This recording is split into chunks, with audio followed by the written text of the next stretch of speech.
Good morning বন্ধুরা।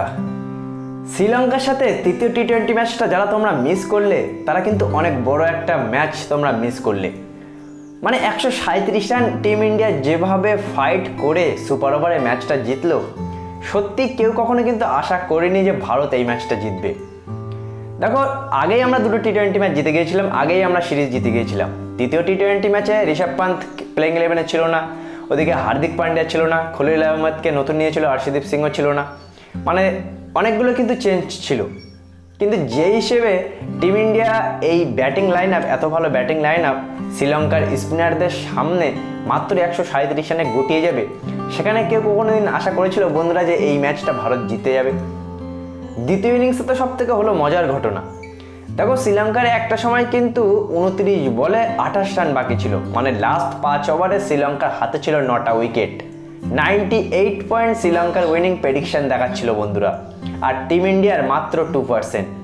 সেখান থেকে কিভাবে ইন্ডিয়া জিতে গেল? মানে হয়তো তোমরা যারা মিস করলে এই ম্যাচটা, অনেক বড় কিছু মিস করলে।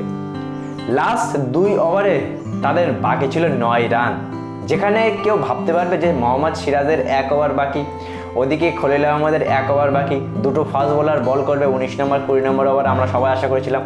কিন্তু সবাইকে অবাক করে দিয়ে, যেহেতু স্পিন কন্ডিশন, সেখানেই কিন্তু সূর্যকুমার যাদব বা আমাদের ভারতীয় ম্যানেজমেন্ট বুদ্ধি খাটিয়ে প্রথমে রিঙ্কু সিংকে দিল 19 নম্বর ওভার। সেখানে রিঙ্কু সিং মাত্র 3 রান দিয়ে 2টো উইকেট, পার্ট টাইম একটা বোলার 3 রান দিয়ে 2টো উইকেট নিল।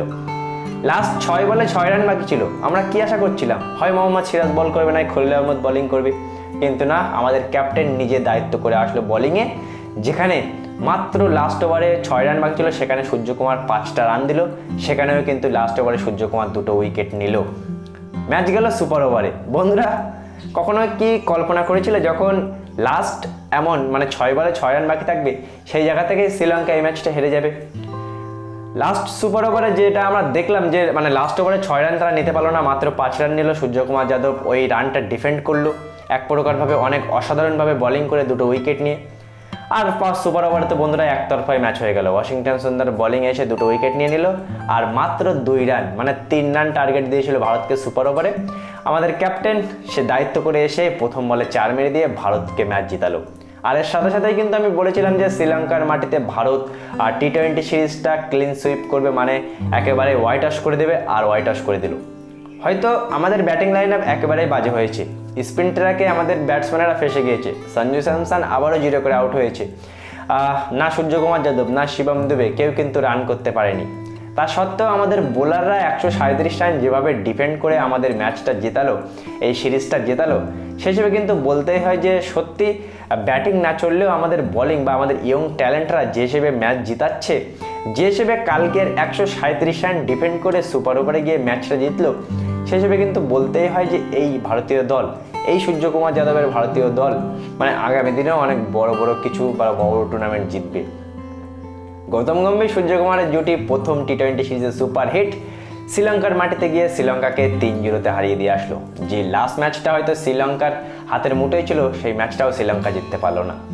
এই 3 ম্যাচ টি-20 সিরিজে বন্ধুরা শ্রীলঙ্কা কিন্তু প্রথম টি-20 ম্যাচ আর লাস্ট টি-20 ম্যাচটা একেবারে তাদের হাতের মুঠোয় ছিল।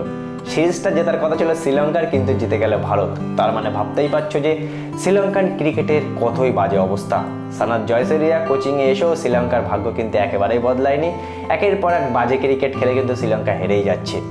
টি-20 সিরিজটা আমরা জিতে গেলাম, এবার ওয়ানডে সিরিজের পালা।